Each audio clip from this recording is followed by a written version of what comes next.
The biggest challenge for a question like this is when you see it, you think about u substitution and nothing seems obvious. Now, the big indicator for how to solve this is the square root of some sort of variable minus a constant. That's in the denominator specifically. That's going to lead you to either think that it's going to be the integral of arcsine, which in this case it isn't. As you can see, there's a negative sign here in front of the variable, which is the u. Or it's going to be the integral, which becomes arcsecant.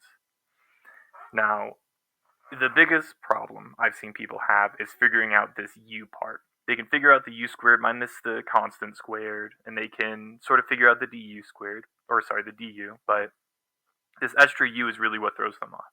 And I'll show you exactly how you cope with this. First, we're going to set u equal to e to the x. Now, the reason we do this is because in the equation you see over here, we need u squared. U squared is equal to e to the x times e to the x, which is e to the 2x.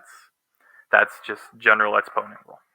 So we've got that, and that's why we set u equal to e to the x. Now what we're going to do is we're going to find du, since we have to replace this dx, right, when we integrate in terms of u. Du is equal to e to the x dx. This is where the u comes in.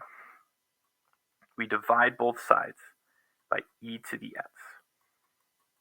And what we get is du over e to the x is equal to dx. Or, if we were to write this in terms of u, e to the x is just equal to u. So we get du divided by u is equal to dx. So now we're going to take the dx and we're going to put it in the integral. We're going to take the u and we're going to put it into the integral. So we have the integral of 6 times du over u. So du, we'll put u over here. And that's the dx cleared. Now we have the square root